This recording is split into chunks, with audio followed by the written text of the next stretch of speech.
अस्सलाम वालेकुम। क्या हाल चाल है सबका। उम्मीद करती हूँ कि आप सब खैरियत से होंगे। अयान को बस स्टॉप पे छोड़ने के लिए जा रही थी और सर्दी बहुत ज़्यादा है आज टेम्परेचर -32 है और फील्स लाइक -35। तो मैं और अयान पूरे टाइम पे घर से निकले थे ताकि हम लोगों को ज़्यादा देर के लिए बस स्टॉप पे ना खड़ा होना पड़े। घर आते ही मैंने अपना हीटिंग पैड जो है उसको ऑन किया था फुल पे करके, तो मैंने अपने ऊपर ले लिया था क्योंकि बहुत ज़्यादा सर्दी लग रही थी। वैसे भी जब नॉर्मल रूटीन में मुझे सर्दी लगती है तो मैं इसको ऑन करके अपने पाँव में रख लेती हूँ, जिसकी वजह से मुझे फिर सर्दी नहीं लगती। आज कुछ भी ज्यादा खाने का दिल नहीं कर रहा था, तो इसलिए मैंने चाय बनाई और साथ 2 बिस्किट ले लिए थे। शादी से पहले मेरा यही ब्रेकफास्ट होता था। मैं सुबह उठकर सिर्फ बिस्किट लेती थी और चाय लेती थी। जब मैं चाय पीती हूँ तो मेरा दिल करता है कि बिल्कुल खामोशी हो, ताकि मैं अपनी चाय को एंजॉय कर सकूं और जो बाकी के काम है उनको प्लान कर सकूं कि किस टाइम पे कौन सा काम करना है। वीकेंड के दोनों दिन जो है वो मेरे बाहर निकल गए। एक दिन हिना की तरफ चली गई और दूसरे दिन फरियाल ने इनवाइट किया हुआ था, तो मैंने सोचा कि जितने काम मेरे रह गए थे जो मैं वीकेंड पे करती हूँ, अब मैं मंडे को करूंगी। तो आज काफी छोटे छोटे से काम है जो मुझे रीसेट करने हैं दोबारा से। जब तक मैं अपना काम करती हूँ साथ साथ हम लोग डिस्कस करते हैं कि हम लोग अपने काम को कैसे आसान बना सकते हैं। जब आप सफाई करने का प्लान करें हो तो उसका छोटा सा प्लान बना लें। जैसे कि मुझे आज ये वाला रूम करना है और उसके बाद जो है कल मुझे ये वाला रूम क्लीन करना है। इस तरह काम डिवाइड हो जाता है और हमें थकावट भी नहीं होती। हम लोग सफाई के मामले में लेजी इसलिए हो जाते हैं क्योंकि हम लोगों को लगता है कि बहुत ज्यादा टाइम लगेगा, तो इसलिए घर के हर रूम में से एक्स्ट्रा चीजें हटा दें। जो चीजें जरूरी हैं वो रखें, जो चीजें आपको नहीं चाहिए उनको रिसाइकल कर दें या डोनेट कर दें। जब तक सिर्फ अयान स्कूल जाता था तो मैंने ट्यूसडे का दिन रखा होता था जिस दिन मुझे लॉन्ड्री करनी होती थी। मगर जब से अजान ने स्कूल जाना शुरू किया तो मुझे तकरीबन हर दूसरे दिन के बाद लॉन्ड्री करनी पड़ती है। तो अगर आप एक दिन अपना रख लेंगे कि इस दिन लॉन्ड्री करनी है तो आपका काम बहुत आसान हो जाएगा। और अगर आपको मेरी तरह हर दूसरे दिन के बाद लॉन्ड्री करनी पड़ती है तो आप कोशिश करें कि छोटे लोड्स डालें मशीन के अंदर, और जैसे ही वो वॉश होके ड्राई हो तो आप उनको साथ ही फोल्ड करके रख लें। और अगर कपड़े ज्यादा नहीं है तो इनको आयरन करके अगर आप रखेंगे तो आपकी जगह ऑर्गेनाइज लगती है और साफ लगती है। अपने फ्रिज और पैंट्री को क्लीन रखें। फ्रिज और पैंट्री को एक बार अच्छी तरह चेक कर लिया करें कि कोई पुरानी या एक्सपायर्ड चीज तो नहीं है, क्योंकि हम लोग अक्सर ऐसा करते हैं कि कोई चीज ज्यादा हो जाती है या बच जाती है तो हम लोग उसको कंटेनर में डाल के फ्रिज में रख देते हैं, और वो चीज ना अगले दिन यूज होती है ना बाद में होती है, वो काफी दिन तक फ्रिज में ही पड़ी रहती है। बच्चों के साथ चीजें ऑर्गेनाइज रखना मुझे पता है कि बहुत मुश्किल काम है, क्योंकि मैंने बच्चों के सारे स्नैक जो हैं वो पैंट्री में रखे होते हैं और बच्चों को पता होता है कि कौन सी चीज किधर पड़ी है। तो इसीलिए मैंने छोटे से कंटेनर्स लाके अपनी पैंट्री में सेट किए हुए हैं और बच्चों को बताया हुआ है कि आप लोगों के जो स्नैक्स हैं वो इस वाली कंटेनर के अंदर है। और जो वर्किंग लेडीज होती हैं उनके लिए खाना बनाना बहुत मुश्किल हो जाता है, क्योंकि उन्होंने घर को भी देखना होता है और काम पे भी जाना होता है। तो थकावट से बचने के लिए आप लोग अगले हफ्ते के लिए भी मील प्रेप कर लिया करें। इससे वीक के दौरान कुकिंग में आसानी होती है और टाइम बचता है। कोशिश किया करें कि आप लोग एवरी 4 to 5 डेज के बाद अपनी बेडशीट्स चेंज कर लिया करें। और अगर 4 to 5 डेज भी आपको मुश्किल लगते हैं तो एटलीस्ट 1 वीक के बाद आपको चाहिए कि आपकी जो बेडशीट्स हैं वो आप चेंज कर लें। बेडशीट्स चेंज करें, पिलो फ्लफ करें और बेडरूम को थोड़ा सा ऑर्गेनाइज करें ताकि आप लोगों को अच्छी और पॉजिटिव एनर्जी मिले।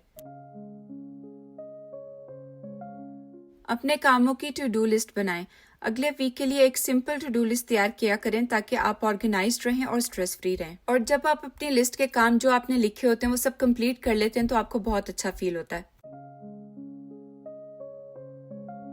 तो ये कुछ टिप्स एंड ट्रिक्स थी जिसकी हेल्प से आप अपना घर क्लीन रख सकते हैं, ऑर्गेनाइज्ड रख सकते हैं। अब जो है वो मैं आपको बताती हूँ कि मेरे पास ये स्प्रेज हैं, ये मैं कॉस्को से लेकर आई थी। ये आपको वॉलमार्ट से भी मिल जाएंगी और सुपर स्टोर से भी मिल जाएंगी। और अगर ये ब्रांड आपकी कंट्री में जहाँ पे आप रहते हैं नहीं आता तो आई एम श्योर वहाँ पे कोई ना कोई ऐसी चीज जरूर होगी जिसकी हेल्प से आप क्लीनिंग कर सकते हैं।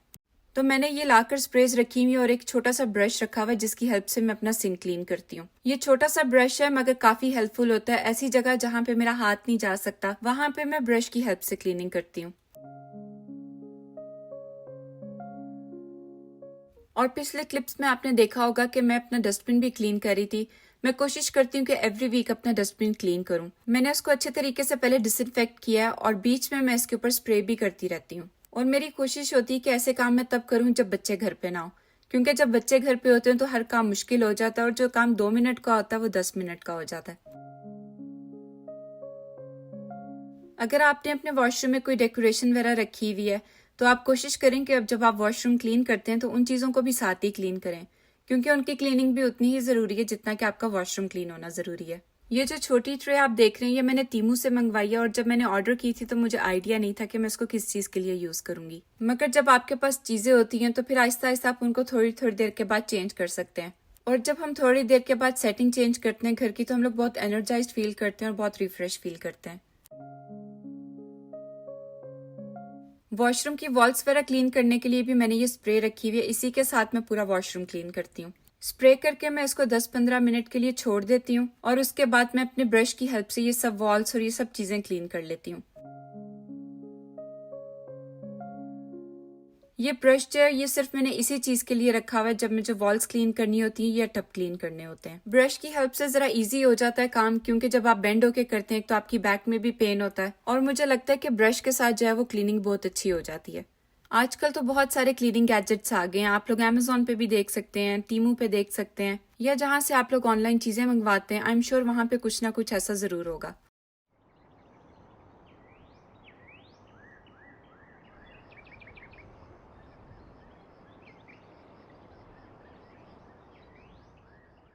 मैं कोशिश करती हूँ कि वीक में 2 से 3 दफा जो पैटियो का डोर है और अपने विंडोज वगैरह क्लीन कर लूँ, क्योंकि अयान और अजान तो इतने हाथ नहीं लगाते, मगर आयरा इस एरिया में प्ले करती है तो वो जहाँ पे हाथ लगाती है वहां पे निशान पड़ जाते हैं। तो इस वजह से इसको एवरीडे तो क्लीन नहीं करती मैं, मगर कोशिश करती हूँ कि 2 से 3 दफा जरूर कर लूँ।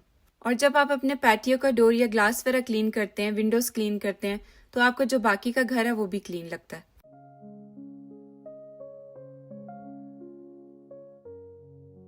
डेकोरेशन वगैरह तो हम लोग कर लेते हैं घर पे, मगर उन चीजों को साफ जब करना पड़ता है तो हम लोगों को मुश्किल लगता है। तो कोशिश करें इस तरह की जो चीजें एटलीस्ट वीक में 1 दफा अगर आप क्लीन कर लेते हैं तो वो भी काफी रहता है। मुझे घर में प्लांट्स रखने बहुत अच्छे लगते हैं।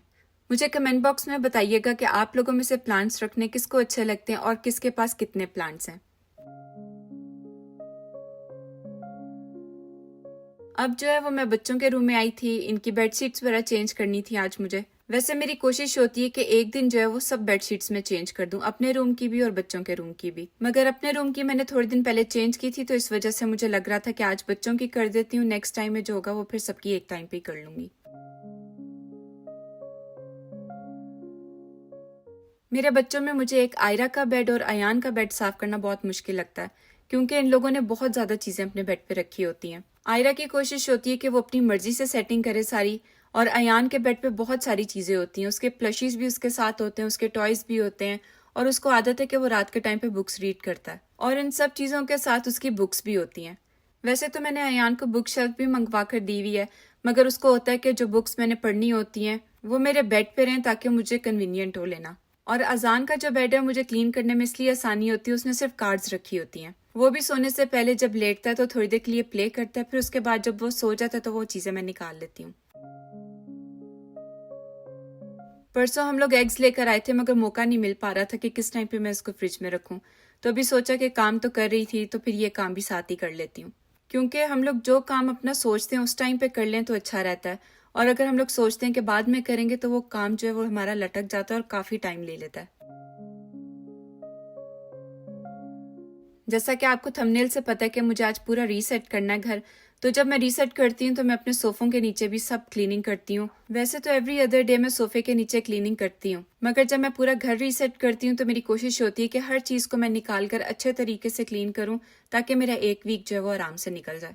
जब हम अपने कामों को ऐसे डिवाइड करके करते हैं तो हम लोगों को बर्डन नहीं लगता और हम लोग थकते भी नहीं है। और मैं कोशिश करती हूँ कि मैं अपने कामों को डिवाइड करके करूँ, और अगर मैं प्लान कर लेती हूँ कि एक दिन में मुझे सारी क्लीनिंग करनी है तो मैं ब्रेक्स ले लेके काम करती हूँ। जैसे अगर मैंने 2 रूम क्लीन कर लिए हैं तो उसके बाद मैं थोड़ी देर बैठती हूँ, टीवी देख लिया या बच्चों के साथ थोड़ा टाइम स्पेंड कर लिया, और अगर शाम का टाइम है तो 1 कप चाय का पी लेती हूँ, उसके बाद बाकी के काम स्टार्ट करती हूँ। टीवी स्टैंड जो है वो मैं कभी भी क्लीन करना नहीं भूलती, क्योंकि बच्चे यहाँ पे बैठ के खेलते भी हैं और खाते भी हैं, तो ये जगह जो है वो मुझे हमेशा क्लीन करनी पड़ती है ताकि यहाँ पे कोई भी खाने की चीज ना रह जाए।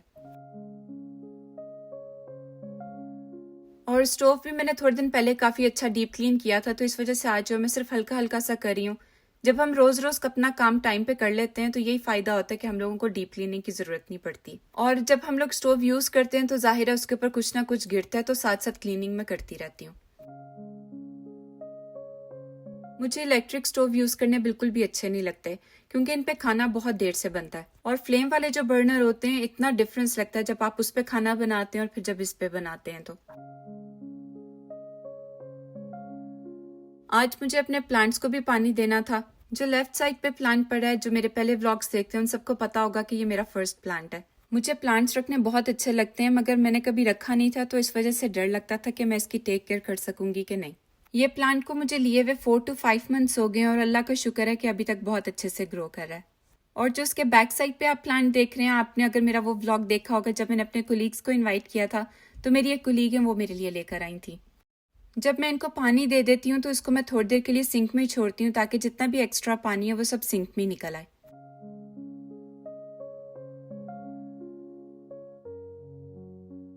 तो ये था मेरा आज का व्लॉग। आई होप आप सबको पसंद आया होगा, और अगर पसंद आया है तो इसे लाइक करना मत भूलिएगा। और अगर अभी तक आपने सब्सक्राइब नहीं किया तो प्लीज़ मेरे चैनल को सब्सक्राइब कर लें, और एक छोटा सा कमेंट ज़रूर किया करें, मुझे बहुत अच्छा लगता है आप लोगों के कमेंट्स देखकर। आज के व्लॉग के लिए इतना ही। अगले व्लॉग में मिलेंगे इंशाल्लाह। तब तक के लिए अल्लाह हाफिज़।